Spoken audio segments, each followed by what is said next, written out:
what struck me was the suffering is a constant, like from a mathematical point of view. The constant is suffering. Everybody experiences suffering. It's just kind of built into the human experience. Somebody once said, if you haven't suffered in your life, just wait around. It'll find you.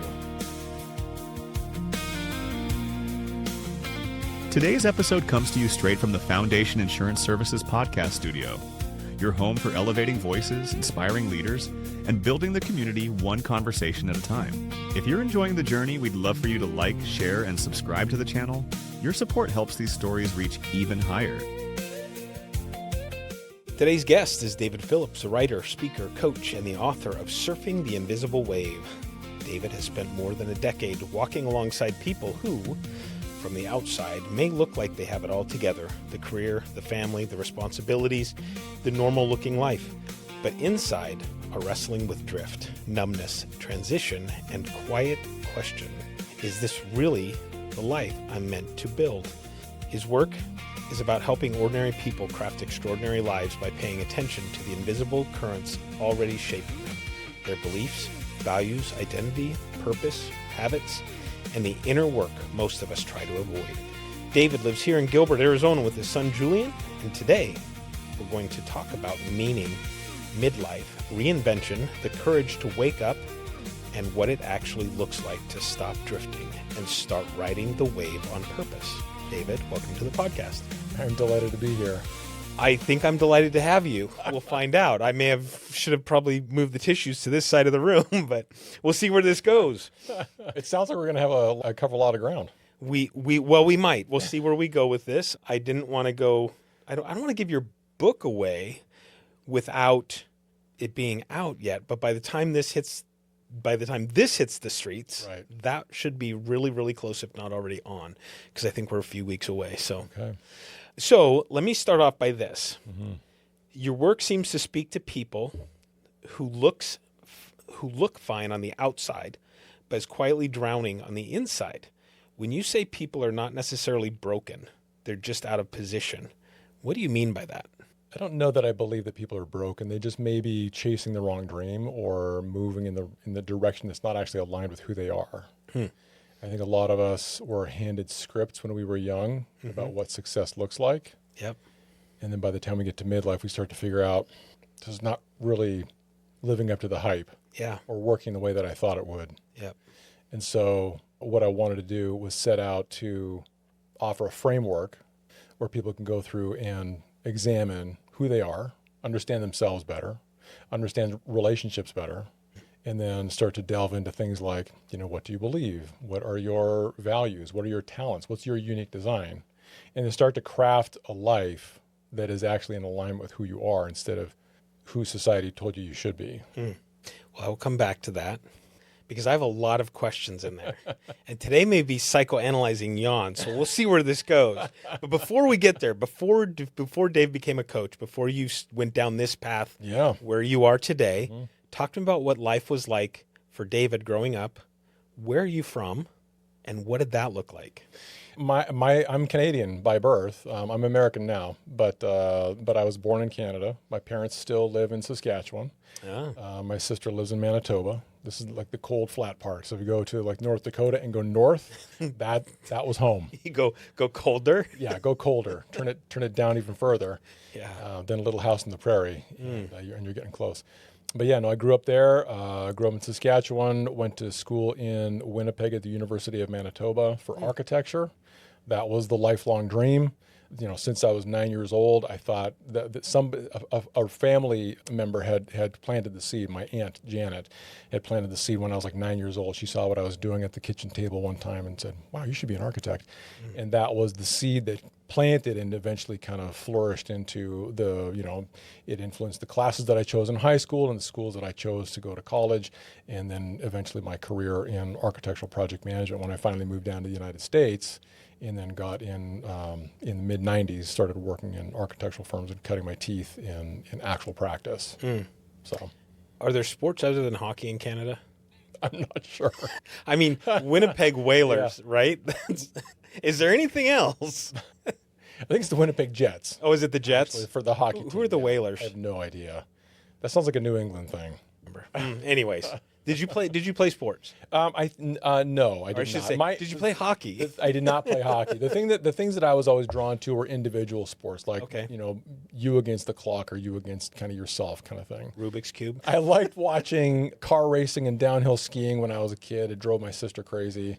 She just couldn't understand, like, why would you watch cars going around in a circle? It made no sense to her. But she was into horseback riding, and that didn't make any sense to me. And so, we all had our things. But the thing that I probably the sport, if you can call it, that I gravitated toward the most was cycling. Okay. And not competitively. I was never on a team, but I started riding when I was very young. I had a ridiculous amount of freedom growing up. It was one of those things, it was Gen X childhood. As long as you're home before the lights come on, then you're golden. Isn't that, I mean, right? I feel like that was everywhere. I cannot even imagine doing that today. No. Especially not here in the city. No. Well, I mean, we're the suburbs, but where I grew up, this is the city. There's more people that live on my block than the safest city in the country. Yeah. And we're like, I don't know. Yeah. Kids. Like, seriously, I think there's more people in my section of the neighborhood than there were in my entire town. Oh man, it does kind of baffle me sometimes how the generation that had the most freedom and took the most risks ended up becoming the helicopter parent generation. Yeah. I don't know how that happened to us, but I see it playing out in my own life and in my own story with our son. Now we have kind of some special circumstances surrounding his situation, but still, even if neurotypical children, like just roaming the neighborhood, it's almost like when I see it happening, when I see other kids doing that, I have to remind myself that no, this is a good thing for them to be out and about, and not being followed by a drone or by their parents or whatever, making sure that they're safe. No, they have to figure it out. Yeah. Well, yes. We did. Well, for sure. And kids will be, it's funny because I say, well, kids will be kids, right? Yeah. And boys will be boys. Mm-hmm. Absolutely. And I think that there needs to be that. You have to be able to have that exploration. Yeah.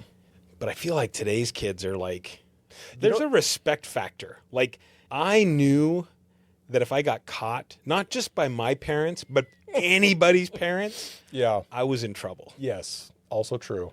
It's funny. It would be a funny thing to do would be to show the movie Stand By Me to a bunch of high schoolers or junior hires now, and ask them how close that is to their childhood experience. Oh, probably not at all. And they'd be like, "What? What?" And for us, when we watched that movie, I watched that movie in the theater. Like, yeah, that tracks. Yeah. Let's just leave for a few days and we go did that with your buddies with a sleeping bag and go on an adventure. We did that, and I feel like we went way out of town. And it's so funny because my parents just moved away from my hometown that I grew up in, and there was a lake called Rocky Lake that we used to go trout fishing at all the time. Like, I swear, every weekend we were trout fishing at this lake. Probably not because it wasn't fishing season all the time, but I felt like it. Why are we going fishing again? And we go camping up there. I felt like it was hours from our house. It's like 5 miles from town. But we used to do that. I can remember my friends and I would jump on our bikes and take off and be gone. Oh, hey, we're going to go camp whatever. Yeah. We're going to go sleep under the stars for the night somewhere. Yeah. Yeah, I remember there was, when I was in 7th grade, one of the big things that happened, so I'm like, 11, 12 years old, and one of the big things that happened was that there was a water slide park that was being built on the other side of town. Now, I grew up in the city of Regina, and it is pronounced Regina. I know it rhymes with China. I've heard all the I had jokes. so many comments come straight to my brain. I'm like, I can't say any of them. So I grew up in the northwest part of town. Okay. And this water slide park was built on the east side of town. It's not there anymore. But it was like clear on the far side of the city. And the city's about 200,000 people. Oh, wow. So it's not small. It's not a village. It's not a town. It's a city. If you had to drive, probably like a 15 or 20-minute drive. Okay. Or so. And I was so enamored with this idea that they're building this thing, which is the closest thing we had to a theme park. And my architect brain was already kind of, percolating on all this stuff. I wanted to see how it was coming together. So I said, hey, would it be okay if I went to check out the water slide, the construction, because it was still under construction? And my parents were like, sure, just, pack a lunch and, no kidding, just ride your bike. Jump and on the it bike was like, and go. I would leave at like 7 or 8 in the morning with all my stuff in a backpack, and I'd be back by the time the lights came on. I was gone all day.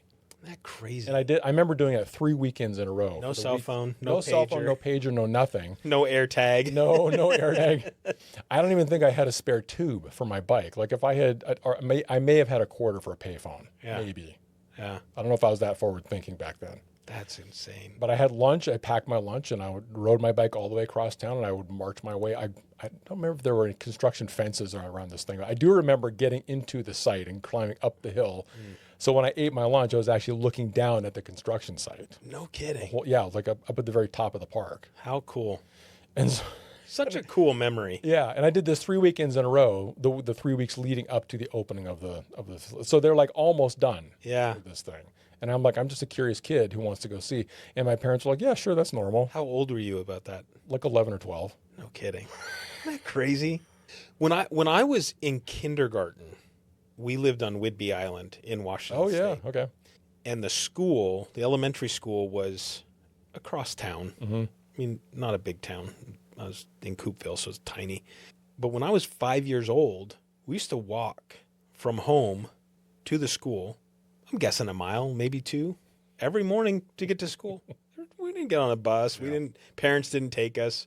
Anyways, Yeah. just crazy. Yeah, crazy thinking about that. Parents driving their kids to school was not a thing when I grew up either. And this is like in the dead of winter, it didn't matter. You're like, you just put more layers on. Yeah. Wrap. Did I remember we would do the sandwich bags over the socks and the No, boots? never did sandwich bags. We just had big giant boots and snow pants and like everything. But I do remember getting up in the morning and we would call, because there was no weather app, we would call the weather lady See? for the weather report to find out what the wind chill was. Oh my God. To find out, like, exposed flesh will freeze in 30 seconds. Oh, okay. Or they would give you, like, we had the chart with the 8.5 by 11 photocopy of a chart, the wind chill chart on the side of the oven. And she would give us the number, and then we would look at the chart and find out, like, how fast you would freeze if you were exposed. No and then it was like, kidding. okay, well, today I need 2 scarves. No kidding. And then you just walk to school. Boy, it was cold where I grew up, but nothing like that. It was insane. I told a story. I think it was Dallas Sloan was on, and we were talking about stuff because she grew up in Canada too, north of Idaho, I think, kind of by Calgary. Yeah. But we were talking about my parents. We got into cross country skiing, and one year, it had to been 5th grade, maybe 5th grade. I decided I don't know where my parents were, but I decided I was going to cross country ski to school. 3 hours later, they're sending people out looking for me because I'm trying to make my way to school. Oh, my word. So, I mean, that was cold for us, but not the wind chill stuff. No, that's crazy. There was math involved. So you went to college in Canada, Winnipeg? Yes, University of Manitoba in Winnipeg. Yeah. Manitoba. And what did you study in college? It was the School of Architecture. The degree was environmental design. Okay. So that's like the undergrad, like the Bachelor's of Architecture. Gotcha. So at ASU, I don't know if this Bachelor of Architecture would be the equivalent. Okay. And they've changed the name a couple times. It used to be Environmental Studies, but then around the same time, environmentalism and recycling and all that kind of stuff was coming to the fore, and so it was getting confusing. Changed, yeah. So I think we may have been either the last environmental studies class or the first environmental design class Gotcha. when we finally graduated. And I did not go back for my master's. I was so done with school by the time I got out. I'm like, I am not going back. Why would I go back to school if I can just go work somewhere and get paid instead of paying to go back to school? I don't know if that was the right decision in that context. Actually, once you get your bachelor's, I don't know that it makes a tangible difference. That'd be an interesting conversation. I would think it'd be interesting to look at that today versus because I think we're probably pretty close to the same age when we went through school. Because I think just having a degree was just starting to get. I shouldn't say starting. It was a pretty heavy requirement to get a job. You had to have a degree, right? And getting a master's kind of took you to that next level. Where now I feel like it's almost like you have to have a master's to get some of these jobs that are out there, these corporate type jobs. So, what brought you to Arizona? I mean, because you're going from the coldest place in the world to one of the hottest. Yep. True. How did you get here? How did I end up in Phoenix? I met my my now ex-wife and I took a gap year after high school. Went to Bible school in Europe. Oh, wow. So I spent 6 months in Sweden, took a month off, and then took 2 months at a school in Austria. Oh, wow. And then so she had taken 6 months at a school in England, same network of schools, and then she took the same month off, and then she landed at the school in Austria as well. And there was a very small student body. I think there were less than 40 students when we were there, and so it was a pretty small class that year. But we were just in the same place at the same time, and so we just hit it off. We weren't dating when we left the school. The school term was only 8 weeks long. And so, but we hit it off. We started writing letters back and forth back when people actually wrote letters on paper. Right. Pre-email, pre-cell phone, pre-smartphone. So it was landline phone calls at like 40 cents a minute, and lots and lots of postage. Yeah. So you went, was it seminary school or was it just like a Bible? It was just a Bible degree. It's like the way that they kind of sell it. It's the network of schools is the Torchbearer Missionary Fellowship, and they have, I don't know, like 30 schools all over the world.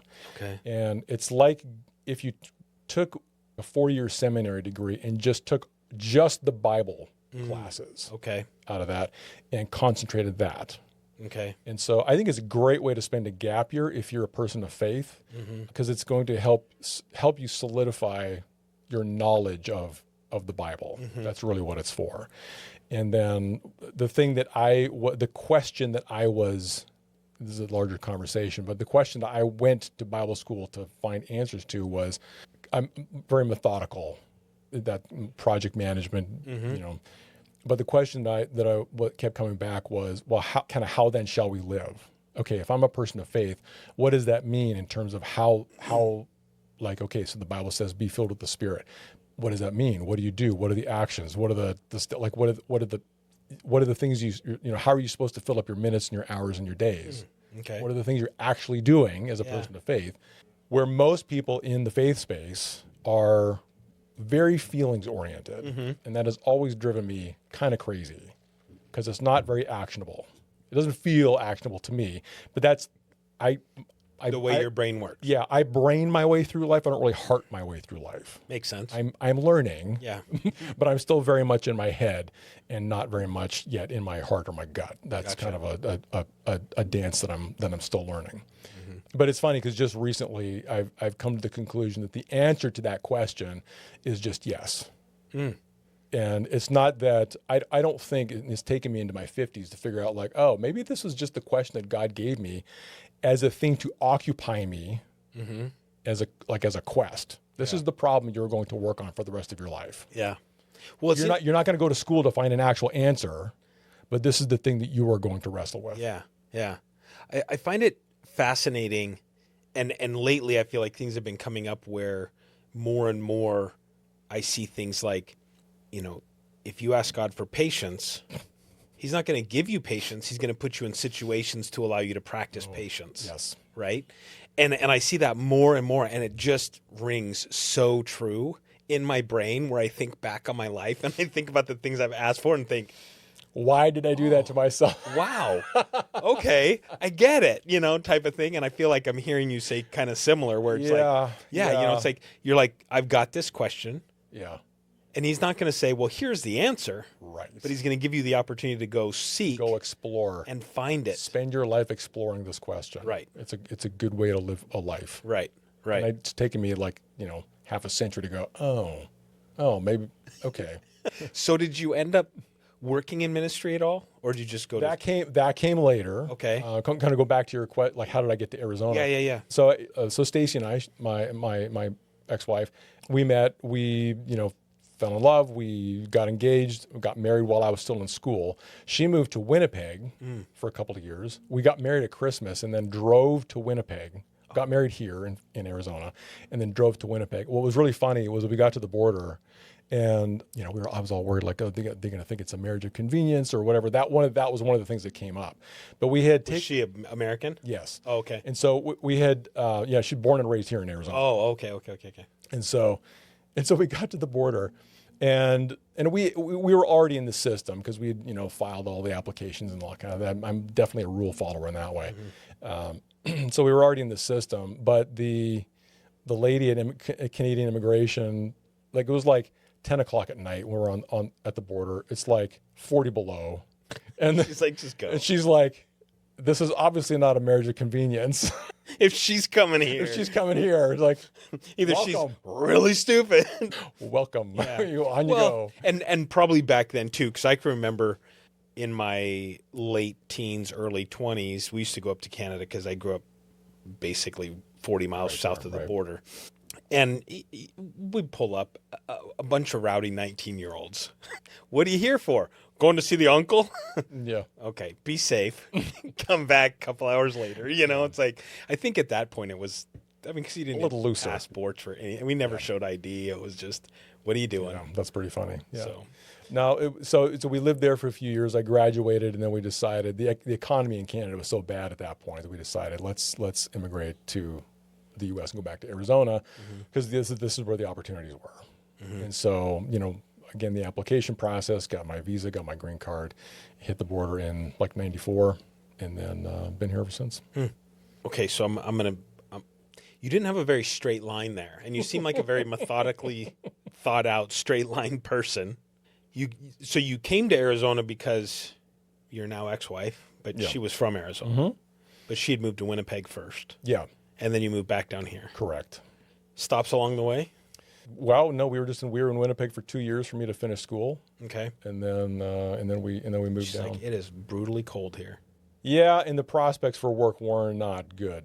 One of my classmates decided, I'm going to pack my stuff up in my car. I'm going to go to Victoria, British Columbia, and start applying at every firm I can find until I find work. Work my way across the country. And I think he made it all the way from Victoria through Vancouver, the metropolitan area in Vancouver, all the way to, I think, Edmonton and then Calgary, and then finally got a job in Calgary. Oh, wow. That's a lot of firms to... Yeah. That's a lot of paper resumes. It's a lot of moving. Right. Yeah. Just to find one place. And the U.S. is vast. Yes. Right? Yeah. I would say Canada, because it's so much space in between, Yeah. almost seems more vast. Right? And Western Canada in particular, especially like Saskatchewan, Manitoba, which is kind of the center of my world growing up. Like at least in Calgary, there's like that north-south Calgary, Edmonton axis, but in Saskatchewan, Manitoba, there's no north-south. So when I moved here, and you can drive in all directions and find places to be, and they're only a couple hours away. Yeah. That's weird. Yeah. Like in Canada, like if you're going from Regina to Calgary, that's an 8-hour drive. That's crazy. And in the winter, that was it's probably normal. longer. Yeah. Yeah.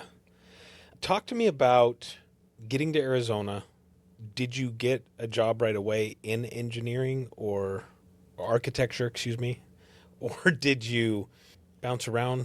What was that period of time like? There was a little bit of bouncing around, mostly because we were flipping a house Okay. at the time. Stacy's dad had found a place for us. It was not quite abandoned, but almost right near like 48th and Indian School. So kind of an Arcadia, solid neighborhood. And so we got it, and we doubled the size of the place, and then took that first year to kind of really get it livable. Oh, wow. So that was like 94 to 95, and I worked a couple different jobs while that was going on. And then in 95 I started at my first architectural firm in Scottsdale, and cut my teeth in project management. It was basically a white collar sweatshop, but you learned the business. This is what the practice of architecture is actually like. And it was nothing like what we experienced in school, where it was like all very artistic and conceptual. And, now this like, no, there's liability insurance, and there's like all these, things that you have to do to like procedures. And it's not like, my biggest client that I was working for was a big box retail client that is headquartered here in Arizona. And the firm that I was working for was doing actually two different Arizona big box clients. One was Fry's Food and Drug, and one was PetSmart. And so PetSmart was the world that I got kind of pushed into. And by the time 2 years later when I left, I had 8 PetSmart projects in some phase of development, from initial signature of the project where PetSmart would say, okay, this is a go, architect go. And then they would say, okay, Dave, your project. So I get assigned to that all the way through the construction and certificate of occupancy. Oh, wow. And so, and it was a mill kind of thing, where it's like where you had basically 1 month to generate the construction drawings, and then that one went on to the next phase, permitting and bidding and construction, and then I would get the next project, and we were just out of curiosity. Yeah. Big organizations like that, do they have a cookie cutter where they say, this is what we want everything to look like? Yes, absolutely. It's called prototypical architecture. Okay. And so, and in fact, one of the guys in our office was responsible for maintaining the prototype. And about once a quarter or so, like it was always in development. It was always iterating. It's like the iPhone, right? Where it's like, I have this one, but they're already moving on to the next thing. And so like in a year from now, they're going to say, ta-da, here's the next one. Right? And so it's the same kind of thing where somebody's updating the prototype on a regular basis, and then every quarter, every 6 months or so, they'd say, okay, here's the new prototype. Now everything that's currently in production has to be updated. So we had to go back and update projects that to the greatest degree possible. Yeah. And then anything new that was coming in the pipeline would be that new spec. Gotcha. And then our guy would be in constant contact with PetSmart, and they'd be continuing to update the prototype, and then they'd release the next version of it, 4 to 6 months later. Yeah. It was just a constant thing. And I think it's that way. It doesn't matter what the big box client is. That's just the process. If it's a Fry's Foods or Best Buy or Costco or anything like that, it's always going to be the same, because you're trying to keep things as similar as possible in order to keep the costs as low as possible, or predictable, probably. Yeah. So how long were you in the architecture world?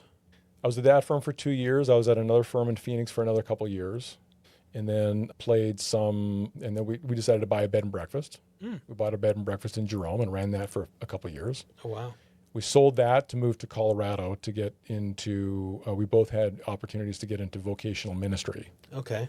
And so Stacy was working at a Bible school, another one of the Bible schools that is a part of that network, that international network, in Estes Park. Okay. And then I was working for a church in Lafayette, Colorado, which is just east of Boulder. And so we lived in the little town of Lyons, which is kind of one of the little gateway towns to the Rockies. So when I grew up I grew up in Saskatchewan, but when we would go visit Alberta, when you drive from Calgary to Banff, it's like the slow kind of undulation. It kind of builds. Yep. And then eventually you're in the mountains. Yeah. In Colorado, it's like plains, boom. Yeah. And you're in the mountains. So Lyons was like right there at that little inflection point. Okay. And so it was really pretty. We had this fun little, we had 3 acres in this old ranch house, again, that we had to flip because this one was truly uninhabitable when we bought it. We've done some silly things in terms of I don't know, I think back and go what were we thinking? What possessed us to think that this was a good idea? And really it was the location. Yeah. Because I remember when we first moved to Colorado, one of the staff members at the school where Stacy was working had a staff party at their house, and it was on this road in Lyons. And I just remember looking around going, this place is magical. It's on a place called Apple Valley Road. Okay. And if you have listeners in Colorado or in Boulder area, they'll know where it is. And I just remember looking around, and it was at sunset, so it was magic hour, and the lighting was just so, and the mountains were up here, and it was this is incredible. And in my mind, I'm like, God, if there is any way that we could. The funny thing is, if I had turned around 180 degrees and seen through the 4-foot tall grass and the trees that hadn't been trimmed in 10 years, I would have seen the house that we eventually bought. No kidding. It was right there across the road. Yeah. And so that was kind of God's little joke on me, I guess. And that place needed so much work. I remember we had there was these beautiful hardwood floors that had been linoleumed over. It was, And so we had somebody come in, we had them completely redo the linoleum. We had to replace all the appliances. We had new kitchen, I put radiant flooring in the kitchen. So I put, ceramic tile in the kitchen and the radiant. It was amazing. But it was just this little teeny little kind of farmhouse and on this little 3-acre spread. And it was our little. Sounds very pleasant right now. Little slice of heaven. Yeah. Yeah. It was amazing. So, that's why we did it. Yeah. But looking back at the amount of work that we had to do, And I have to say also, Stacy's dad was always game to help us with these things. He helped us with the house in Phoenix. He helped us with the house in Colorado. He was always game. He was just like, let's pack up the RV and move to Colorado for a few months while we, get this thing. And he was just always willing to participate in that kind of thing. And he funded a lot of these projects as well. Yeah. He kind of, floated a lot of that, those endeavors. And so he was always such a good sport about all that stuff. But that's how we ended up in Colorado. So I worked for the church for a couple of years. Stacy worked for the school for a couple of years until Julian was born.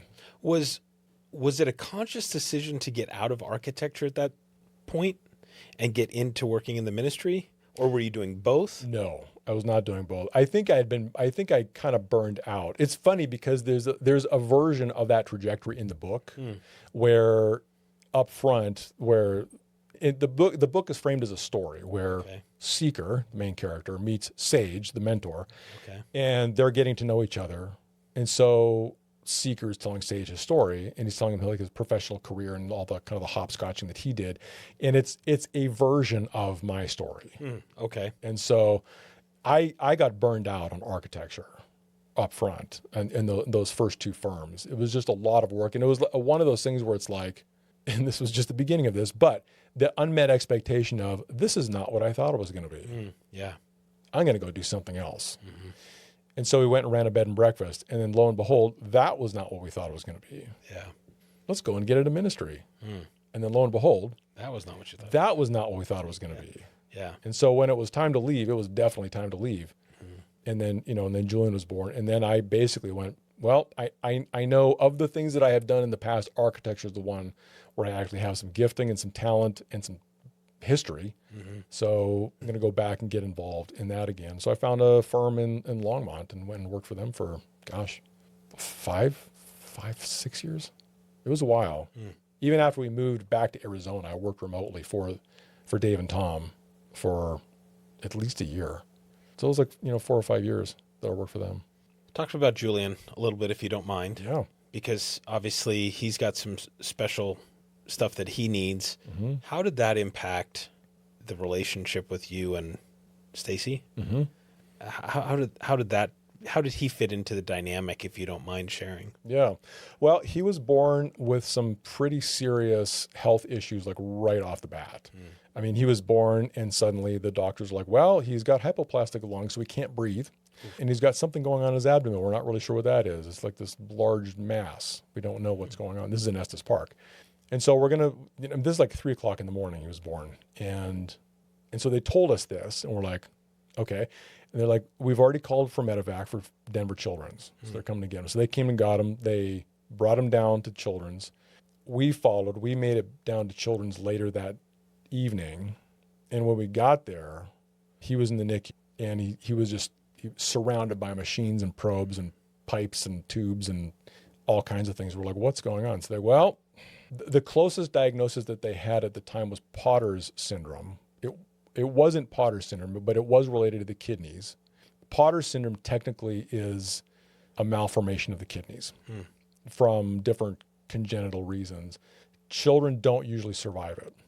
Julian had what is referred to as posterior urethral valves. So the valve that allows urine to release from the bladder was inverted. Oh, wow. And so it just blew up. It distended the bladder and it backflushed his kidneys. Wow. So that was the thing in his abdomen that they couldn't identify. And so they gave him a procedure. They gave him a vesicostomy, which is they just cut an opening to relieve that pressure. And then they did what they needed to do to keep him alive until his body could kind of come online. And it was probably, I think, day 3 that his kidneys, I can't remember. One of them was more damaged than the other one. But at least one of them came online enough because he was just getting more and more edemic. He was just swelling up and swelling up. Yeah. And then he started to produce urine. Okay. And then the system just drained. Yeah. And so that was kind of a series of miracles, but it's also like the most stressful thing that you could ever go through as a parent is this joyful occasion where this precious little person is born into your life and then suddenly your world is just collapsing. Yeah. And so he was in the NICU for 6 weeks. He came home on oxygen still. And we brought him home, and we knew that he had serious end-stage renal failure, so he had damaged kidneys from the get-go. And by the time he was 3.5, he needed his first transplant. So he had his first kidney transplant in 2008, and that was at the Ronald McDonald. We were living at the Ronald McDonald House in Palo Alto, California, because he had it at Stanford Children's. And so we had just moved from Colorado to Arizona, but we were already talking to Palo Alto about the transplant. And so we basically moved here, and then a month later packed everything up and moved there. Well, actually, I should say Stacy and Julian moved here, and then I was still living in Colorado because while this was going on, Blue Cross Colorado was saying, you can't leave the state. Yeah. And Arizona Blue Cross was saying, well, no, we can't take him with a pre-existing condition. Oh, geez. And so I spent the next year flying from Colorado to wherever they were. Oh my gosh. And so like every weekend I was making friends with the Southwest Airlines crews. Yeah. Going back and forth to wherever they happened to be. And it wasn't until, so he had his transplant in May of 2008. And then it wasn't until early 2009 that we finally got the go-ahead from Colorado Blue Cross to say, you can go. Yeah. You can be across the state border. The state border. Wow. Because all that was kind of loosening up at the time. So how did that impact you and Stacy's relationship? Well, it gave us a serious point of focus. Yeah. At the time, it just brings everything into everything. It just makes everything very clear. What are we doing? Well, it's really all about what is best for Julian. For Julian. Yeah. Right. Because there was so much on the line just in terms of maintaining his health. And then after the transplant, now you're on immune suppression medications. And he had some pretty serious food allergies as well at the time, food and animal allergies. And so we had all of that to balance. Then he had the surgery, and he responded really well to the surgery, but then now you're on immune suppression medication. And so your immune system is low. And so that meant when a couple years later, he went to pre-K, and he went to half-day kindergarten, and that was okay. But then as soon as he went to full-day kindergarten, that level of exposure was more than he could handle. Oh. And so he started getting sick, and it wasn't like he just had kind of a cold and he needed to take a day off. It'd be like he would get croup. Oh, wow. And he'd be out for like 3 weeks. He'd go back for another week. He'd be home with pneumonia or the flu or RSV. I think he picked that up at some point as well. And it was to the point where his kindergarten teacher was like, he's going backwards academically. I'm like, I didn't think that was possible in kindergarten, but apparently that was a thing. And so we had to have we had to figure out what to do at that point. And so the solution we ended up landing on, because I was working for an architectural firm in Chandler at that point.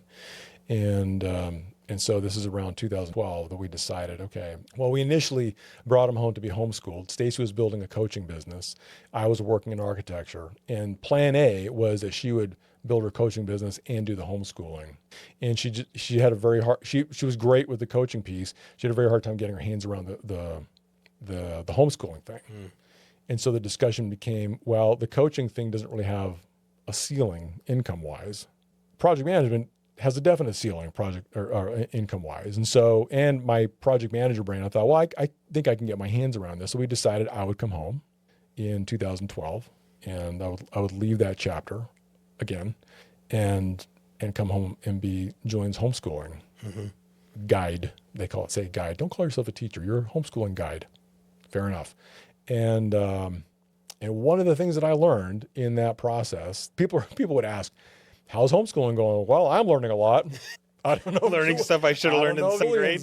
Getting anything out of this, but I am learning a ton, mostly about myself. Yeah. So there was definitely some hard knocks in that process, mostly for me. But by the time we got about 3 years in the third grade curriculum, well, one of the things that I learned, I was going to say this, was that I gained such a measure of respect for teachers during that process. Because, you order a curriculum, you pick a curriculum, you order it, and it arrives in these giant boxes. Pardon me? The curriculum arrives in these giant boxes. You have to unpack it, and you have like all of these books, and you find like the master schedule. And it's like, okay, you have 160 days of curriculum, and each of your days is going to look like this and this and this and this and this and this. And I just went, wow, like I had no idea that that's what went on in a teacher's world. When I was a kid, I would just show up and whatever happened. Right. And now, like, they had unique lesson plans for every day that we were in school. Yeah. And they had to keep up with all that. And you had to wrangle, when I was in school, it was like 30 students at a time.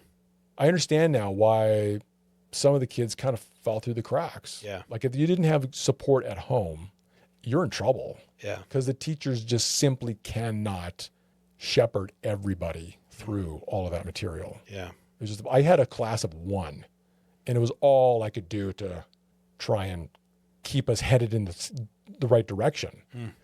And then by the time we got into like 3rd grade or so, it was becoming apparent more and more that what I was teaching, a gap was opening up between what I was teaching and what he was retaining.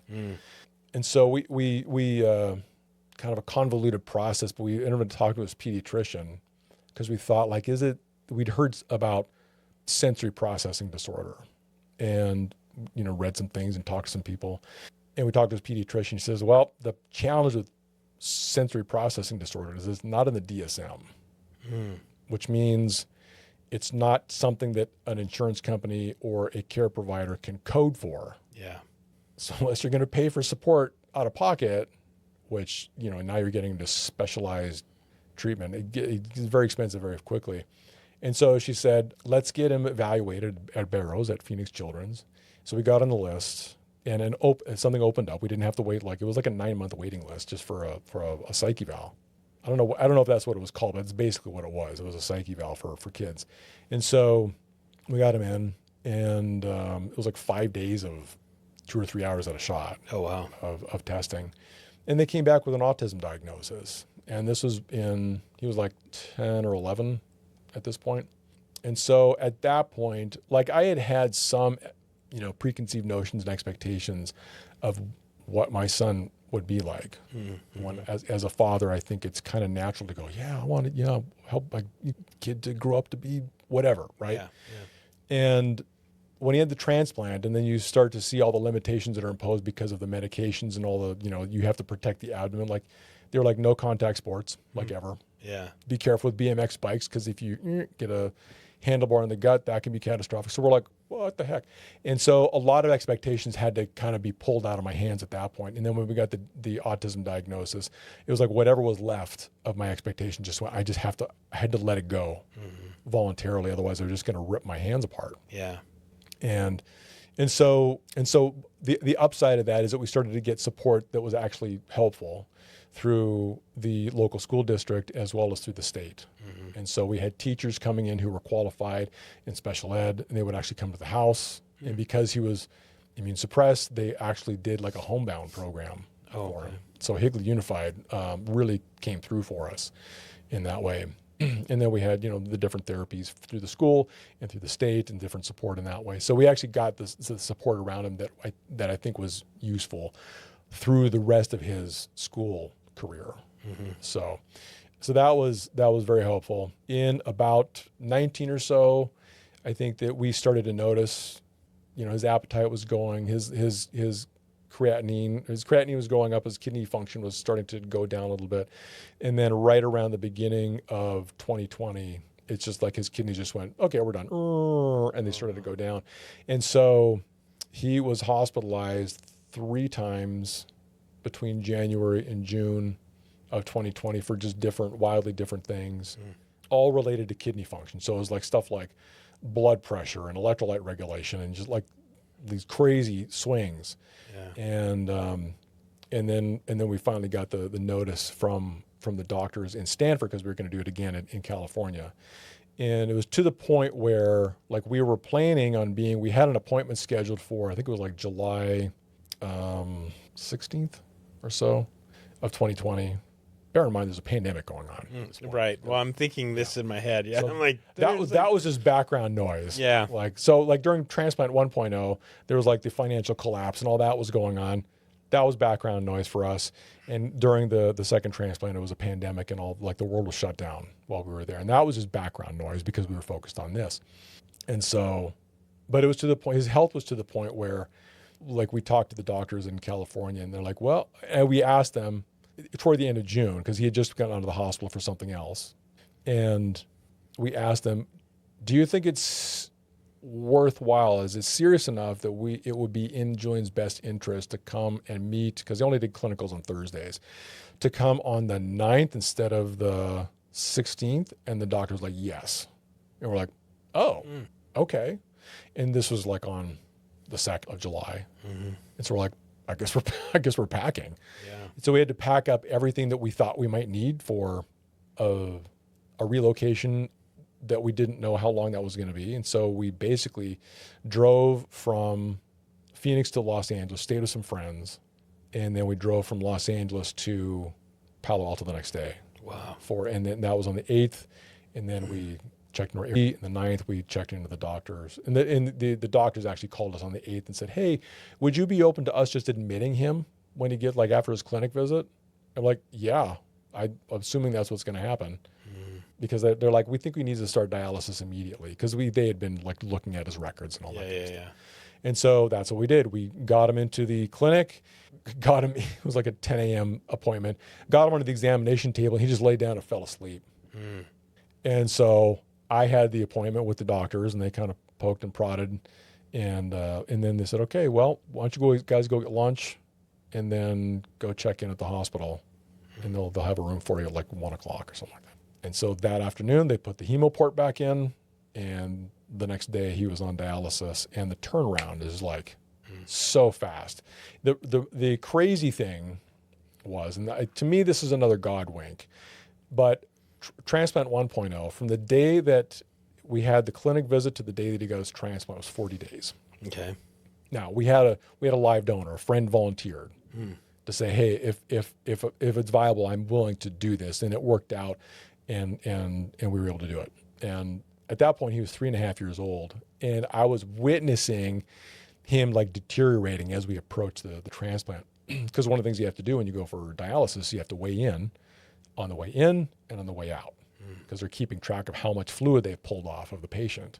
And he went from, bear in mind, as a 3.5-year-old, he went from 12 kilograms to just under 11 kilograms in like 6.5 weeks. And so it was kind of alarming to see him go that quickly. Yeah. Yeah, it was like 6 weeks. It was 40 days. And so, and then as soon as he had the dialysis, or even with the dialysis, but as soon as he had the transplant, the crazy thing was the doctor came out, they did the transplant, the surgeon comes out, okay, he's doing great. They put the new kidney in and it started working right away, and they're closing him up right now. And I'm like, what? Wow. It's working already? I'm like, oh yeah. Like I thought in my mind, I was like, it's going to take days for it to come online and wake up. Right. Nope, it's like plug and play. You put the new kidney in and whoop, it just goes to work. Huh. It was wild. Interesting. Blood in, fluids out. Yeah. And so that was pretty cool. And so the same thing kind of happened the second time too. The second time though, we did not have a live donor. We didn't have somebody in the wings. And when we got there, that was one of the first questions that the coordinator asked us, do you have a live donor lined up? And we're like, nope. She's like, well, okay. Yeah. But just so you know, if you're waiting for a cadaveric organ, it could be years. And we're like, okay, well, we're on board. Yeah. And so, and I didn't realize until after, and I tracked back and did the math. But so we got checked into clinic and got him in, put the hemoport in, and the next day he was on dialysis. 40 days after that, he was doing so much better. He wasn't losing weight like he was the first time. He was doing much, much better. And we got the call from the transplant coordinator. Now, we had decided to live in the area. Stacy had done an amazing round of fundraising. And so we actually had the money to rent an Airbnb. Oh, nice. And so we were able to do that. We didn't know for how long, but she was like, she just had an inkling that, no, you guys need to be there, because she just had a suspicion that if this comes online, you're going to need to be close by so that there's not a delay, right? Okay. To me, in my mind, it's like, that's like Airbnb plus a car rental plus whatever. This is like, hundreds of dollars per day that we're, tapping into our fundraising. She's like, don't worry about that. Just, you need to be there. And sure enough, And I also found out when we got there, one of the options was for us to go back to Arizona and wait for a transplant, do dialysis in Arizona here. And then when an organ became available, do a flight for life back to California or get on a plane. And I'm like, I don't know. I think to me that didn't make sense because like the delay, it becomes problematic, but that is how it happens a lot of times. But Stacy was determined, like, no, you guys need to be there so that when it becomes available, you'll be there. And on day 40, got up, went to the grocery store, came back. Julian had his little online class, and then he was just out in the backyard kind of stretching his legs. And I got a call, and I saw it was the transplant coordinator. And I was like, this is unusual. I said, hey, Jerry.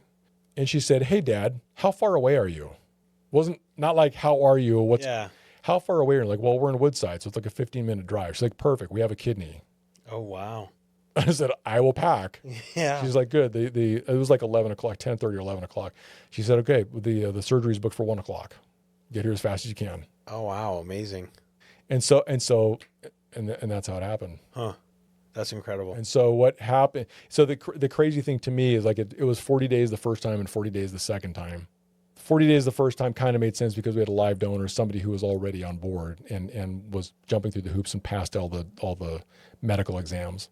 The second one was like this is impossible. Yeah. It was so that was kind of a miracle in its own right. And it would not have happened if we had been like if she'd said, hey, Dad, how far away are you? And I'd said, oh, we're back in Arizona. Right. Would it have? Right. happened?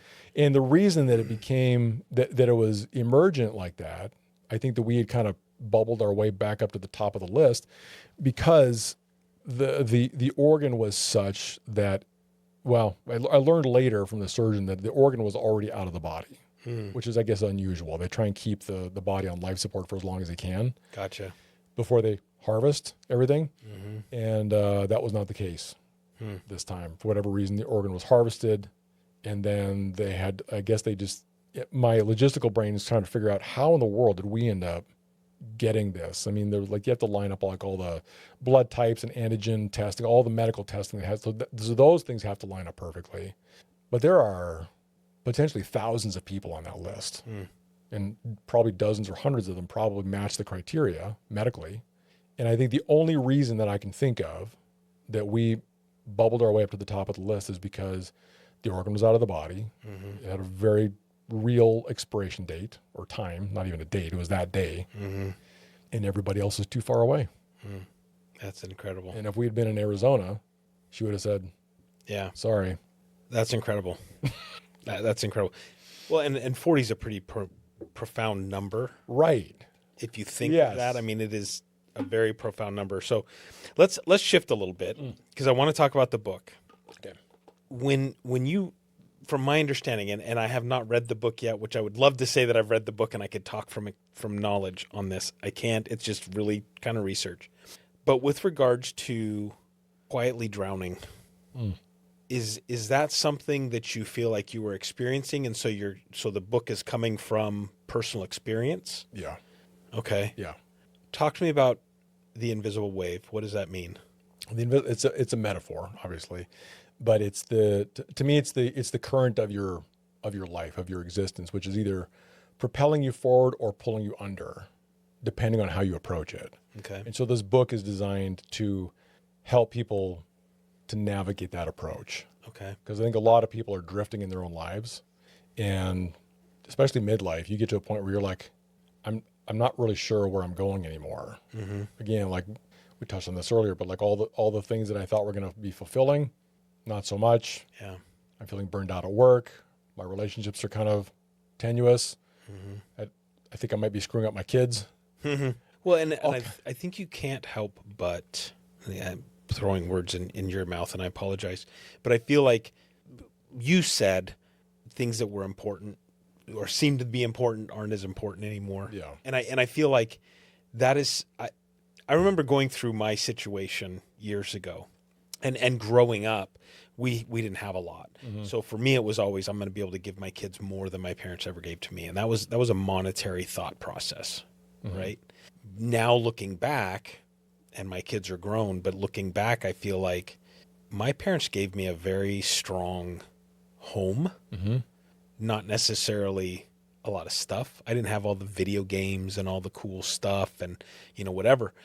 But I can look back and say I had a very strong foundation that was provided me, whether I agree with all of it or not, whatever.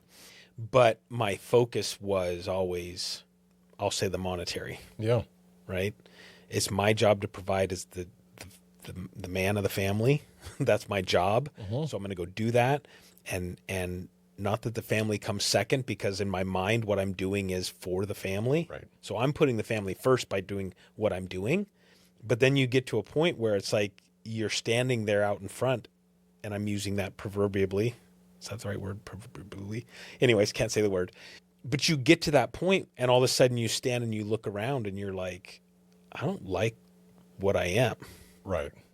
Or where I've gotten to. Right. Right. But you've now created all of these responsibilities that have to be taken care of, that you can't just factory reset. Right. Which would be great. Would be amazing. Let me start this over possible. again, right? I would make Yeah. these decisions a little bit different. Yeah. So the book, from conversations we've had, I understand it's meant to be a workbook in essence, or no? Kind of. Okay, I'm taking readers through a sequence of ideas. Okay. And so, but it's also framed as a story. Okay. To make it accessible.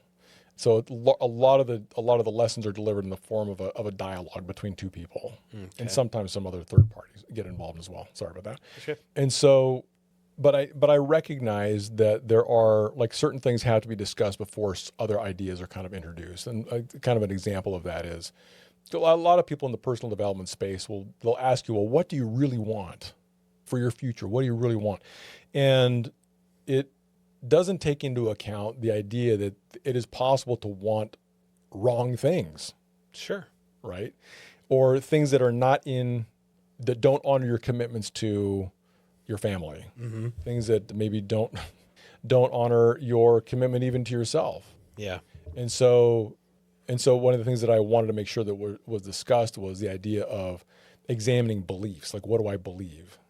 Not just personal, like, not just like, what are my limiting beliefs, that kind of thing. That's in there as well. But the idea that, like, well, what's actually right?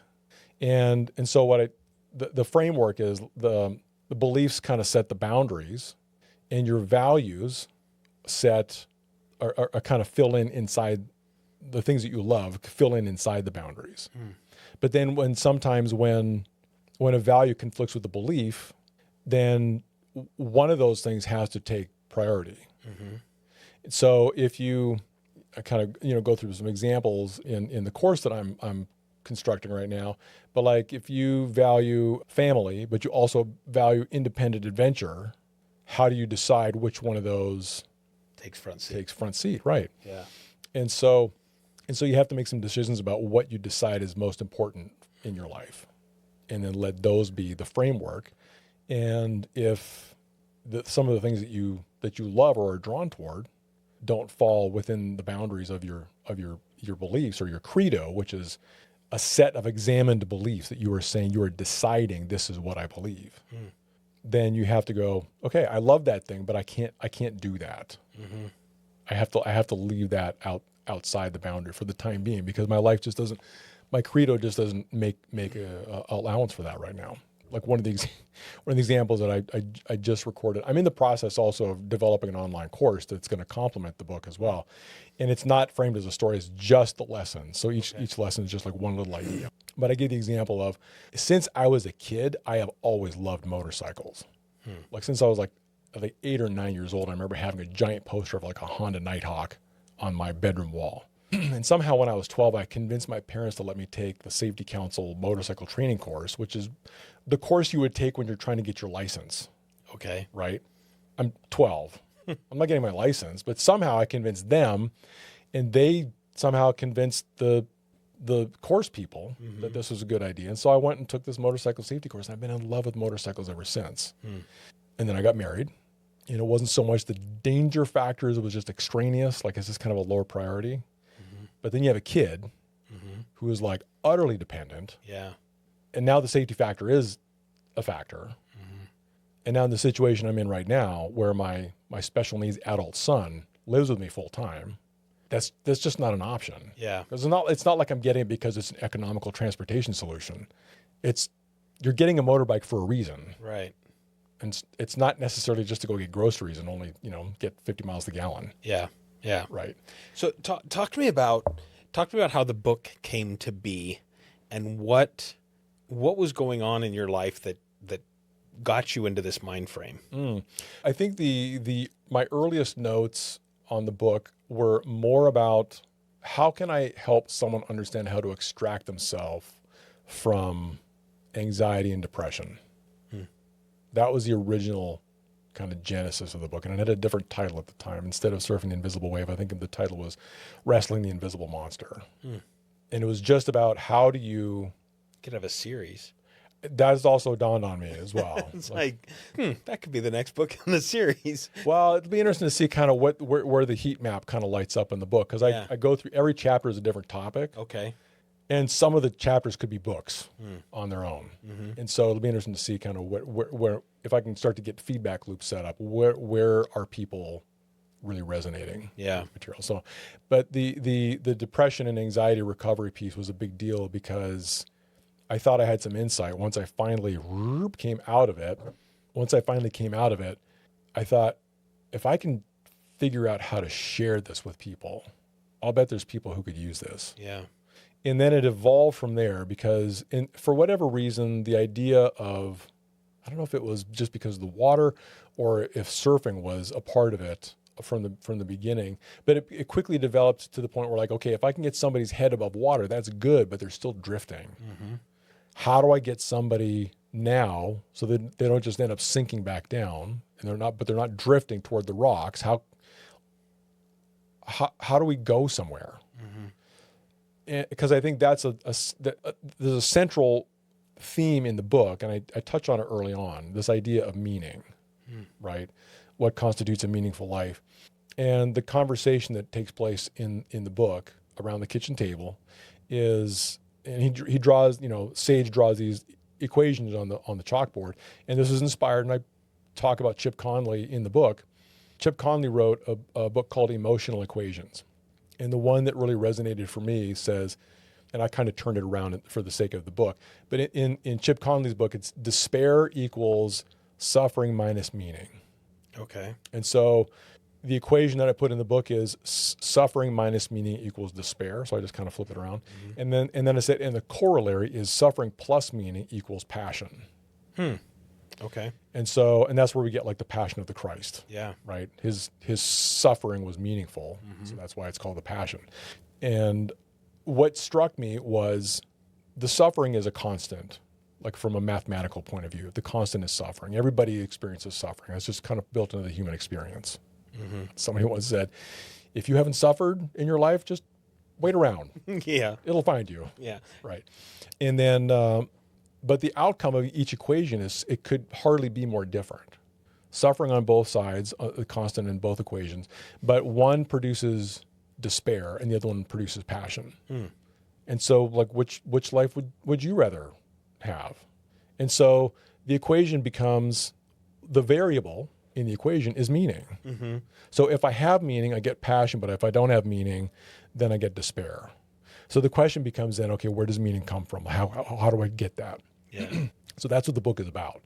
And that's where the whole idea of, if I can get somebody's head above water and they can breathe, they can be inspired again, literally to breathe life into, they can be inspired, but if they're still just drifting, they're still in danger. So if we can get somebody moving, and this is where the meaning piece comes from, because the meaning is definitely tied to what direction you're headed, but also trying to figure out what direction is right for me to be headed, because everybody's different. You're going to pursue life in a different way than I'm going to pursue it. Hopefully, by the age that we are, we started to figure out who we really are.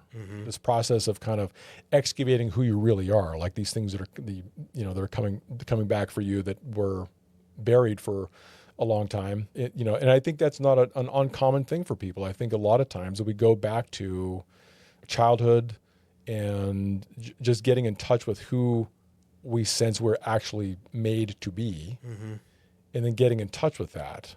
So much of child development is learning how you should get along with people.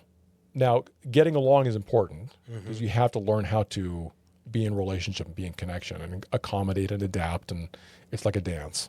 But if you can also lose yourself in that process. If you make your life about fitting in, now you're getting into self-abandonment. Yeah. And so as we grow up and as we mature, you know, when we're little, my parents' beliefs become my beliefs.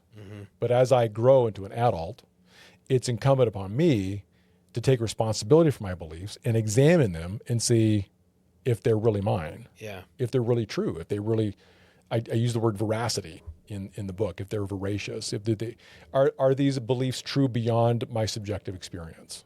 And so we talk about that in the chapter on beliefs. Put you on a spot for a second, because the question just came to my head. How do you balance, and I don't know if this is something you talk about in the book, but how do you balance the life that you've created with the feeling of a direction you want to go, and being able to go, this is the life I've created. How do I now, balance those two with... When you say created, do you mean like running the old scripts? I've got myself into this place where I'm feeling burnt out and like I'm sinking? Yeah. I mean, like yeah, absolutely. Where you're in, let's say you're in a relationship, or you're in, you've had kids, you've got a good job, you're running a business, whatever it is. It's like, okay, now I've got all this stuff I've packed around me to create my world. How do you know, and I'm trying to formulate the question, how do you know that it's not just I'm burnt out here and this just looks good? I mean, back to the motorcycle, right? When you think about, it'd be great to get on a motorcycle and just go, but the responsibility of having somebody else dependent on you, right? To be able to go and realize, sure, that's something I'd love to do. I think about, I would love to have 50 acres and develop that property and just,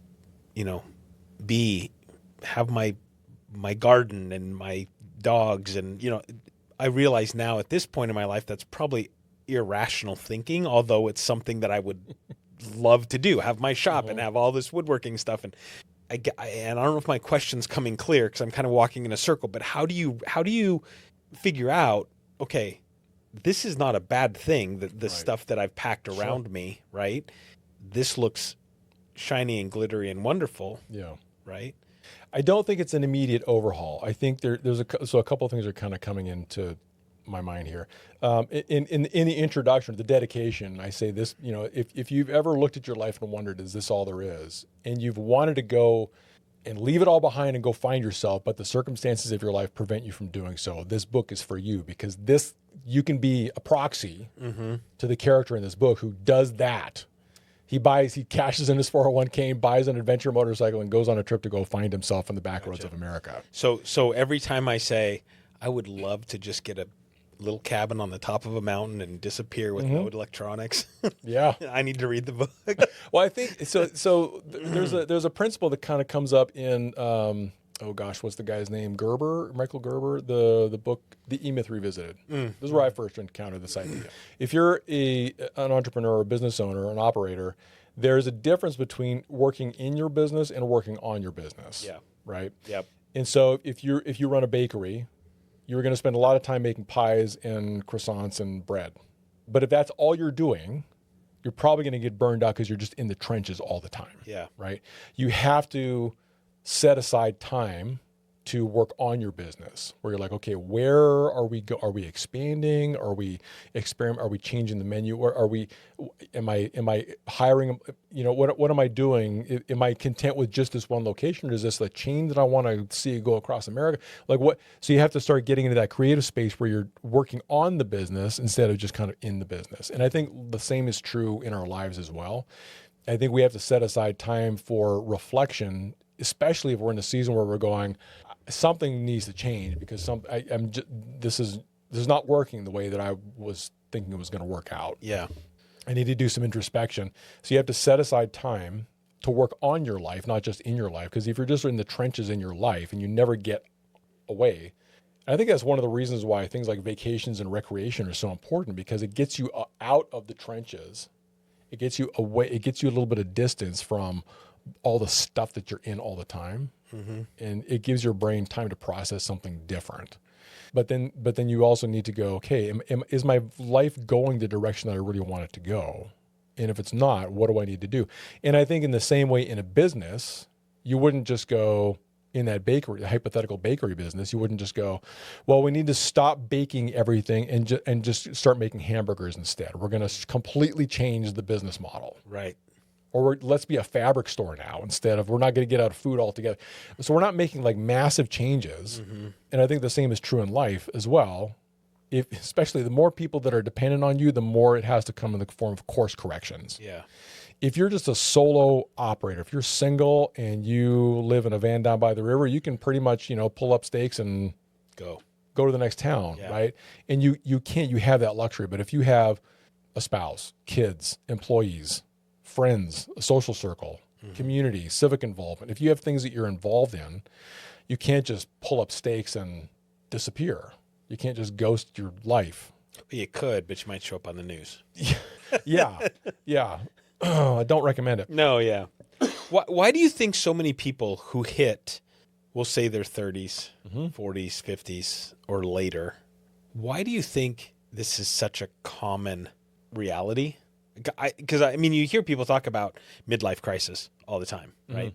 And I haven't bought a Corvette yet, so I've not hit a midlife crisis. Although the newest model, I kind of think they're cool. No, is it because of that? We put our head down. We're in the business all the time, and we've not taken the time to step back and look at the full picture. I think that's part of it. I think also it's that there's a bunch of different things. I think there's a lot of things competing for your resources and your attention. Like one of the things that I just did, my publicist and I kind of worked this up, and my web person put it together, made it interactive, is we put together what we call the midlife reset bracket. And so we did it like a sports bracket, like we're inspired by, we had the NBA finals and the World Cup is going on, all these things, like let's put a bracket together. And so we actually put together this thing where you can go onto my website, and the link is invisiblewave.surf/midlife. Midlife. Yes. I'm going to do that tonight. Okay. And what you do is you fill in 16 competing things, okay? Not necessarily problems to be solved, but there could be issues that need to be resolved. Maybe I'll do it this weekend. Sounds like I'm going to have to think about this. Yeah.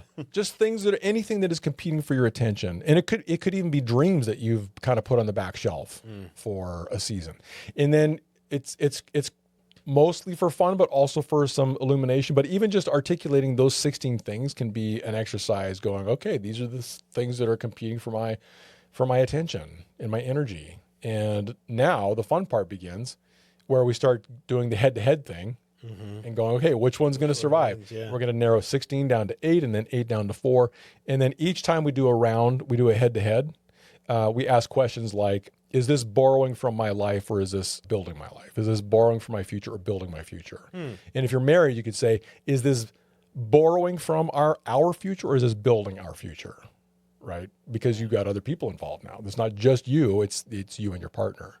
And so for each one of those pairings, you have to figure out, okay, which one's more important? And then you pick one, and then it makes advances to the next round. And then you go to 4, and then you start using your imagination to go, okay, if I were to make this one a priority, what would my life look like in 12 months? And you do that with all those 4 finalists, and then you pick a finalist. Yeah, that's going to take me a while. I'm not doing it tonight. It could be. You could do it in as little as half an hour. Well, but yes, but the way my brain thinks, it will take me much longer. The way I know myself, and I know that is going to be one of those things where I will get stumped. Yeah. I will get to the grade 8, and I'll be like, oh, man, knocking down the final 4. How do you? So it's but that's one of the things that's pressing on us in midlife. I think. There's also the idea that like if you're starting to get tired in your career and you've got all the competing responsibilities around, family and maybe church and civic involvement, and you're like, I'm only in my 40s, I've got a long road ahead of me yet, and I'm tired now. And so I'm not going to say it forces you to do anything, but it is an opportunity to reflect on your priorities. Am I taking care of my body? A lot of people get into midlife and realize I've put on a lot of weight. Maybe I should do something about that. Or I've let my physical fitness go down. Maybe I should hit the gym. those kinds of things. Start to take their nutrition seriously, start to take their physiology seriously, their sleep habits. I talk about all that in the book as well. But also I think one of the things that happens in midlife is we start to become acutely aware that again, we've kind of touched on this already, but the scripts that were handed to us by our early caregivers, not just parents, but parents and priests and pastors and peers and partners and all the people that are influential in our lives growing up, you learn to script. Oh, this is the way life is. Oh, this is how I create success. Oh, this is what I'm supposed to do. And that goes all the way through college. But then once you get out of structured institutional education, now you are responsible only to yourself. And then eventually, if you work for somebody, your boss. Yeah. And your boss is really only concerned that you produce. And so now you're on the hamster wheel. Yeah. And if you get to late 30s and you go, man, none of this is what I thought it was going to be. Mm-hmm. What am I even doing? And I'm only 38, not me, but hypothetically, right? You get to you're approaching midlife going, I'm only in my late 30s, I'm only in my early 40s, and I'm ready to tap out. This isn't sustainable. And I want to add to that, because I think there's a piece of which, at least for me, where when I hit a certain age, it dawned on me the finality, right? Where you, in your 20s, in your 30s, in your 40s, I don't think you still have time. Even though it could end tomorrow, we could have the Widowmaker heart attack and be done, right? Yep. But we still have time. I'm in my 40s, I got 20 years. I'm not going to retire for 20 years, 25 years, 30 years, whatever it is. You get to 50 and you're like, I'm still okay. You get to 55, all of a sudden you're like, well, crap. If 65 is the retirement age, air quotes. Yeah. Like I know I'm on the back nine, but like I'm like, I'm like way in the back nine. Yeah. Yeah. And you start thinking, hey, crap, Yeah. Especially if you've been through a divorce, a bankruptcy, a foreclosure, had to deal with a lot of medical situations and stuff where it's like now all of a sudden you're looking at it going, God, I'm tired. Mm-hmm. And I don't want to be working until I'm 85. Right. Anyways, just a thought that came to my head where I think in addition to kind of all that stuff, there's this realization that at some point, and I tell my kids, if I'm ever eating green slop in a wheelchair, just roll me to the edge of the Grand Canyon. And you heard it right here, so it's recorded. Nudge me over. Just take the locks off the wheels and just put me close to the edge. I'll figure it out. Let the wind happen. Yeah. But that whole thing where you're like, you wake up with aches and pains that you didn't have before. Mm-hmm. And it's like, wait a second, why am I getting out of bed and I'm in more pain than when I went to bed? Those things. But I think in addition to what you're saying is like now all of a sudden there's this reality that there is an end to whatever it was. And we can't factory reset. No, we do not get a factory reset. All we have is the present moment. Mm-hmm. But one of the things that, I talk about in the book is how passion is the antidote for a life half lived. And I've heard people like Jordan Peterson say things like, the goal in life is to live a life so oriented toward meaning that the fact that it's suffering becomes irrelevant. And so, and I'm in a season right now where, I've written the book. It's been the most amazing roller coaster. But I've wrote the book. I'm doing the course. I wrote the curriculum for the course. I'm in the middle of shooting that, hoping to have that all ready to go by the time the book drops in August 4th. And I'm having the time of my life doing all this. And it's an unbelievable amount. Like I look back and go, holy cow, I did all that. Mm-hmm. Like the course is like 50 modules long. Wow. And it took me like 2 months to write. And this is after the book was finished. Yeah. But you asked me before we came on about the podcast and if I'm enjoying it. Yes. And I'm sensing the same thing about you and the book and the modules and the study stuff that you're working on, the coursework. It is lit a fire inside of me that I didn't realize was actually there or was possible. Right. Yeah. And really, and I'm not going to say, obviously in the world we live in today, the society that we have, making money is important. Mm-hmm. But I would do this without the thought of even needing to make money. Mm-hmm. which is a weird spot to be in because, like I said earlier, my focus has always been monetarily be able to Provide. Yeah. And not that I don't care. I'm not saying that at all. It's just a weird crossroads that I've come to where it's like this fills me up in a way different Yeah. than anything ever has. Mm-hmm. So I think that's very cool. How do you combat, and I kind of asked this before, but I'm going to ask you again. How do you combat, or how do you deal with the thought that what somebody may take away from the book or the concept of the book is shirk your responsibility and just do what feels good? I think if they read the book, they'd understand that that's not the message, Okay. even though it kind of looks like that's what he's doing On the outset. at the beginning. But there's also some very real conversations because you learn by the end of chapter 3. The first 4 chapters are really mostly about setting the story up, right? So chapter 1 is like you're introduced to the main character and his like what brought him to this place. Why is he doing this? And then at the very end of the chapter, he meets Sage. Chapter 2 is Sage welcomes him into his home, and they start getting to know each other. He starts asking questions about like, oh, so what brings you? Why are you doing this quest that you're on, right? And then he gives him he decides near the end of the conversation, he's like, okay, I'll take you on, but on condition. And you have to buy the book to find out what that condition You is. have to find out, yeah, No, I'm yeah. just kidding. But That's a cliffhanger. But at first, and so here's kind of a technical storytelling nerd detail. I spent a lot of time learning how to write screenplays for Hollywood. Never sold anything, but I learned a lot about storytelling. And so when I set out to write this book, I decided I'm going to use that story template because this is the way Western audiences are programmed to receive stories, and it just works. Yeah. And once you understand the template, and if you want to know kind of where to start, go look up Blake Snyder's book, Save the Cat, and you will learn all about it. But I will warn you, once you read that book, you can't unsee it. You will see it everything. You will see it in every movie and every novel you ever experience for the rest of your life. Yeah. And you're going, oh, there's like the mysteries kind of like, it's like seeing how the magic. You know exactly where it's going. Yes. But I thought, well, that's how, and so that's basically the structure that I use for the story of this. And there's a story beat called Refusal of the Call, where the main character is offered an opportunity to go on the adventure. And he says, no, I can't do that. That's irresponsible. Or whatever his excuse is, right?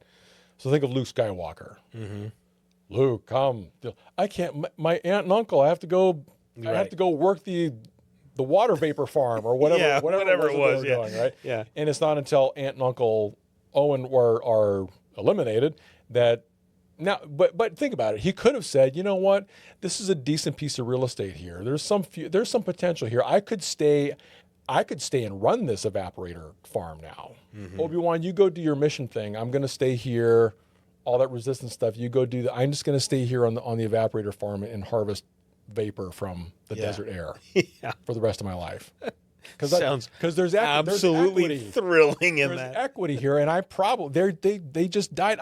I'm probably going to inherit this, right? That would be a very different story. Absolutely. Right. So eventually the hero has to choose to go on the adventure, but there's always a story beat where he says, no, I'm not going to go on the adventure. And then he goes back, and then, of course, Luke Skywalker, things happen, and he says, okay, well, I guess I'm going on. So he goes on the adventure. And then, of course, everything happens. So there's a similar beat where Sage says, I'll take you on condition. And then at first he says, no, I'm not going to do that. And he leaves. So at the end of chapter 2, he kind of leaves and he's in a bit of a huff. So then in chapter 3, he goes and he calls his wife. And that's when we learn that their marriage is like fraying and in serious trouble. And she basically lays it out for him. It's like, well, look, I've been doing some thinking while you've been gone. And like, if you come back and nothing's changed, like, what do you think is going to happen? He's like, well, what do you mean? And so they have a very, very honest conversation about what's at stake. Yeah. And she says, I think you should go back and do the thing. He's like, well, I already kind of told him off and I'm really embarrassed now. And so he's like, well, I think you should do this. And she kind of leaves it at that and goes like, okay. So chapter 4, he goes back kind of hat in hand, Can I come back? And then that's when they start to get into the meat. potatoes, yeah. And then that chapter is about decision making. Yeah. Motivation and decision making. Talk to me about the freaking basics. The freaking basics are the elements of self-care. And it's basically chapter 5. Oh. So it's like, I don't want to go too deep. I don't want to give this away. This is the foundation. And basically the freaking basics came to me out of that season of darkness. I don't know if we've really tied the dates down yet, but from about late 2016 to late 2019, that was my I call it my season of darkness. It was 3 years of anxiety-fueled depression is what it was like for me. And so when I came out of that was when I went, oh, other people need to know about this. But the freaking basics were basically about self-care. And it was, there's a quote by Jim Carrey that's actually in the book. And he's like, look, I understand depression is real, but if you're not, getting good food, hydrating, sleep, getting fresh air, surrounding yourself with good things, you're not giving yourself a fighting chance, right?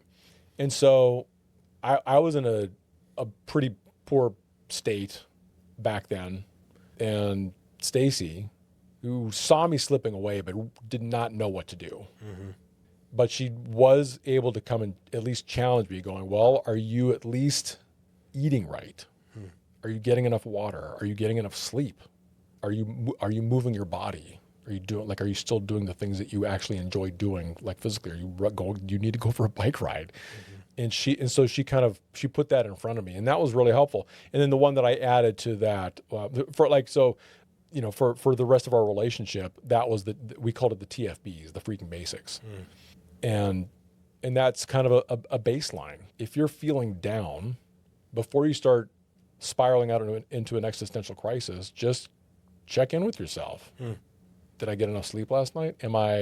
Is my blood sugar stable? Am I eating well? Real food, not sugar junk? Am I properly hydrated? That's a big deal. That's a big deal for me. The crazy thing is my son has to drink 3 liters of water a day, and I'm like religious about when he gets his water bottles.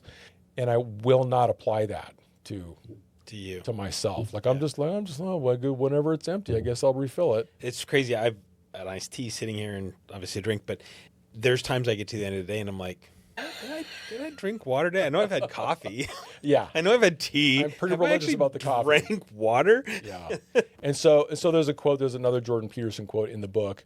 It's from 12 Rules for Living. And he says one of the rules is, paraphrasing, take care of yourself like someone you're responsible for helping. Wow, that's deep. So if you are responsible for helping someone, like you would never let them go. Yeah. Like I would never let my son go hours without water, days without food or bathing or hygiene, self-care, that kind of stuff. I would never let that happen. But for some reason, when I turn that attention on myself, I'm like, I had other things I need to do. Yeah. Shower, schmower. Yeah. I've heard the same thing about the way we talk to ourselves. Oh, absolutely. I would never talk to other people the way that I talk to myself. Yes. I put myself down all the time. Yeah. And I realize it. And I think about it. And then I'm like, why did I say that? And anyways. Yeah. Yeah. Those internal conversations.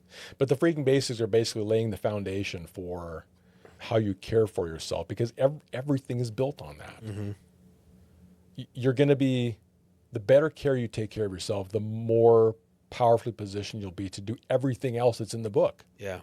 So all of this introspection that we talk about around beliefs and talents and values and vision and actions and all these things, if you're not taking care of yourself, all of that is going to be diminished. Mm-hmm. If you are taking care of yourself, you can crank that up as high as you can and accomplish more. One of the quotes that I love, it's in the course, it's in the book somewhere, Greg LeMond, American cyclist. He said, it never gets easier, you just go faster. And so it's about developing capacity and margin so that you can still accomplish the things and maybe even more that you were before, hopefully things that are in alignment with your talents and your beliefs and your values and the vision that you have for your future, being intentional about all this stuff. But as you're developing your clarity around those things and as you're also taking care of your body through the freaking basics, you're putting yourself in a position to develop the capacity to go faster, as in cycling parlance. So episode that we're dropping tomorrow, had a guest on. His name is Boaz Galad, and he's a coach, we'll say. One of the things he said, and it's a spot that we just shot out, and that is that he doesn't know very many truly successful people that haven't been through life without a coach, or that don't actively have a coach. Mm-hmm. You consider yourself a coach in this. Tell me what that means to you with regards to the book, the sessions that you're putting together, the curriculum. What is it that you're looking to be able to do as a coach for people? I think so. My coaching background started in the wellness space, helping people get to a healthy weight. So fat loss, get to a healthy weight, and then develop the habits that they need to sustain that life. Okay. One of the things that I've learned on that journey is that most of the journey takes place in here, in your head. Mm-hmm. One of my friends, he's a physician who also is in the medically supervised weight loss space. And so we've had some very interesting conversations because we're both kind of doing the same thing from different points of view. Yeah. But he says most of the time, the hardest thing about losing weight is believing it's true. So people will get to their goal and they don't recognize themselves. Because if somebody's been overweight for a long time, and then they'll catch a glimpse of themselves in a mirror or in a window reflection as they're walking down the street, and they'll go, "Who's that?"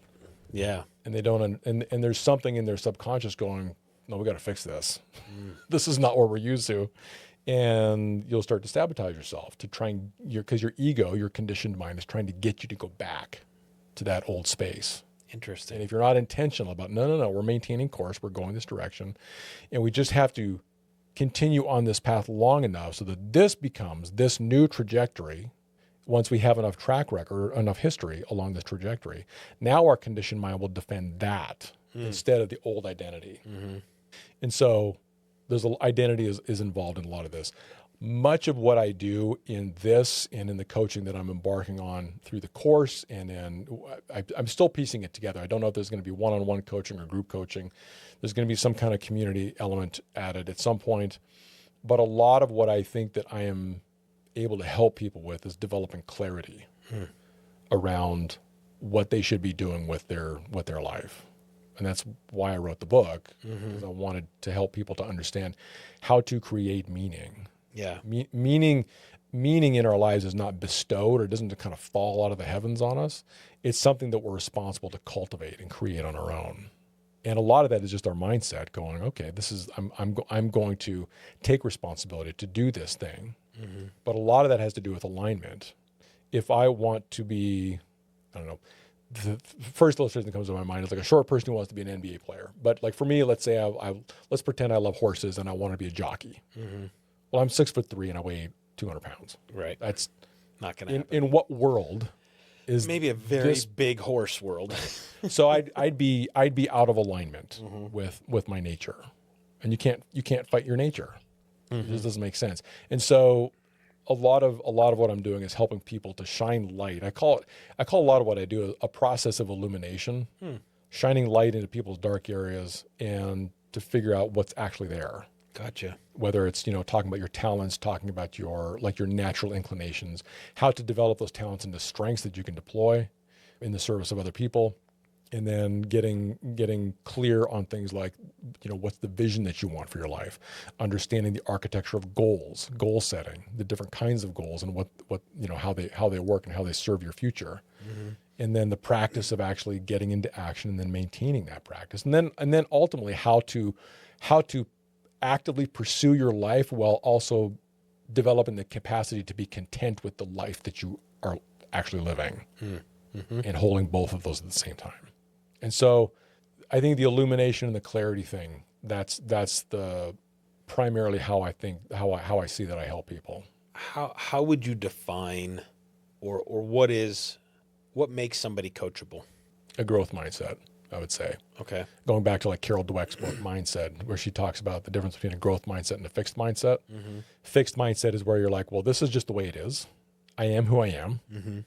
In the book, he says, I'm as me as I can be before he storms out.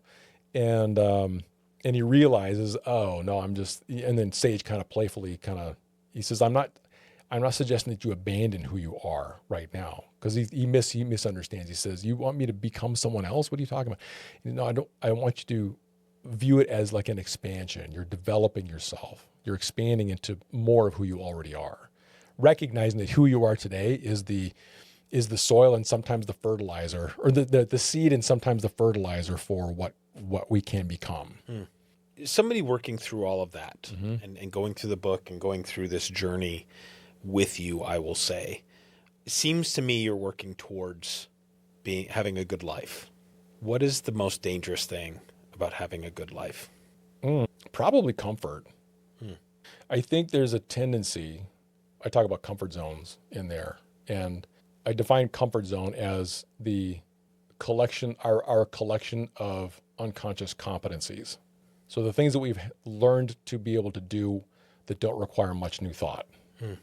I can drive my car without thinking about it. I just kind of put it in drive and suddenly I'm home, right? I can do the job that I do. I can do the chores around the house. I can take care of Julian's medical needs. I can do all the, all the things that I know how to do. I don't really have to do much. The trap or the lie that we're sold in our culture is that the lie that we're sold in our culture is that the goal is to develop a comfortable life. Like, you'll know you've made it when you are comfortable. And I don't think that's true. I think that you can have, I'm not against nice things. You can have nice things. You can have a beautiful house and you can have wonderful furniture, but that's not the goal. I think that there's no such thing as stasis in nature. And I think that when we get to a point where we're like, finally I made it, now I can ease off, we're at risk of stagnating. One of the things that I talk about in there is, we call it the swell. And it's basically a curve that starts like this and then it goes like this. And it's a mathematical function called a sigmoid curve. And it's used to model growth cycles. And what happens is whenever we're learning something new, we go through this. First we don't know what we don't know. We're unconscious, how's the phrase? Unconscious incompetency. We're unconscious incompetent. Then we start to build and we go, oh, this is way harder than I thought. Now we're on the learning curve. And it's frustrating. That's the emotion most commonly connected with learning, by the way, is frustration. If you're learning, because by definition, you're trying to do something you don't know how to do. And that is frustrating. Yeah. And so we get to this point right here. Now we're consciously incompetent. We're still incompetent, but now we know we're incompetent. Then the curve starts to bend back the other way. Now we're consciously competent. We know what we're doing, but we still have to think about it. And then eventually we get to the top where we are unconsciously competent. Now it's just habit. Now it's just something we do. The risk of getting to that top piece right there is thinking, I made it. I don't have to try anymore. But the problem is that when we do that, we're at risk of starting to stagnate. We start to go down. We think we're gonna maintain stasis. I think stasis is a myth. There's no such thing as stasis in nature, and I don't think there's any such thing as stasis in us either. We like to pretend, because our ego says, no, let's just do the same thing we did yesterday today, which means same. We're going to maintain the same thing as we go along through our life. The problem is that we're getting older. We're changing whether we realize it or not. And the question becomes, am I directing where I'm going as I change? Or am I just letting that happen to me without even paying attention to it? You talk about lies. What would you say is probably the biggest lie somebody tells themselves when they know they need to change? I don't know about the biggest one. One of the ones I think that people tell themselves is they convince themselves that if they just gut it out, it'll get better. If I just allow for the passage of time, then maybe things will just magically get better on their own. And the problem with that is that sometimes it actually works, but it's not a real good strategy. Waiting for things to get better randomly without any intervention on your part is a strategy, but it's not a very effective one. It's not a 0% strategy. It's not like it never works, because sometimes it does work out. You're like, oh, I didn't think that would actually happen. That's kind of cool. And then things magically get better because of reasons outside of your own control. I think that's and this is a lesson that I've had to kind of learn the hard way. I remember somebody talking and they're saying, the phrase that landed was, I am predisposed towards taking action. Like if I'm not sure what to do, I just take action. It doesn't even matter what the action is. I just take action. And I really had to wrestle with that because that's not my predisposition, is to sit down and think about it. And I'll do that for days. And if I don't consciously get off my butt and go take action, like I have to consciously think about, okay, I've been working on my life. Now I need to go work in my life and go do the thing. Right. And then I can come back and reflect and, monitor progress and that kind of thing. Yeah. But I think stasis is probably the most dangerous thing that we allow ourselves to believe in. That would be if that answer has one word, it would be stasis. I like that. The book is called Surfing the Invisible Wave. David Phillips. Comes out August 4th. It does. You have a website. Invisiblewave.surf. Invisiblewave.surf. And you can take the test. The midlife reset. The midlife Going reset. to the midlife reset. Now, there's no link for that on the website, so you have to actually type it in. Invisiblewave.surf/midlife. Midlife. Okay. I have a ton of other questions. I'm just feeling like I think there's this point at which I'm like, I want to read the book, and then I want to have you back on so we can talk through some stuff. Yeah. Because I feel like at some point I'm going to need an intervention. So I have a closing question that I wrote out, and I'd like to ask this: when someone finishes this episode, they get back in their vehicle, they get back in their truck, they go back to their life. They're sitting quietly with the feeling that something needs to change. What is the first small, honest step you want them to take? Buy the book. Fair enough. Probably should read the book. Yeah. Read the book. That's a strong move too. And what I would even say, and this is not just because I'm like, maybe instead of just buying one, buy 5. But seriously, do it as a group. Yeah. Because there's accountability built in there as well. Then now you are in an active growth cycle with people that you know and love and trust. Hopefully, it's not just random book club people. But if you have friends that are in the same season of life and maybe wrestling with their own versions of these midlife kind of questions, then which I would anticipate probably the majority of us are. Yes. I mean, I really, truly think, as much as we like to put on the perfect face on the outside, The mask. yeah. I mean, I truly believe, and part of me starting this podcast was like, I'm dealing with business owners on a daily basis who are all really dealing with the same thing and not talking to people about it. And I feel like, man, it's like, at what point in our life did it become okay? And I don't know if this is just a guy thing. I don't think it is. I think women probably deal with the same thing, but coming from a guy perspective, at what point in our life were we told repeatedly, because it's so ingrained in our brain, that we should just stuff it down and just deal with it? Yeah. Right? Anyways, I really appreciate you coming on. I've had a great time getting to know you a little bit of, obviously, about your backstory, but obviously the book, and I'm excited for it to come out because I'm going to read it, and then we're going to have you back on because I'm sure there will be something to talk about. So, really appreciate it. Thank you very much. Yeah. Thank you for having me. Yeah. I do have a gift for you. Oh. Everybody who comes on gets a gift. How you use it is up to you, but it is personalized. I don't know if you're familiar with Rox Ink calligraphy, but Roxy does all sorts of, and I'll get this wrong, engraving, etching, I don't know. But she has personalized these for you because you came on the podcast. You went above and beyond, and so I greatly appreciate your time and your willingness to share your story. I love it. Thank you so much. You're very welcome. This is David Phillips, and I went above and beyond. When the credits roll, the message carries on. Keep reaching above, keep going beyond.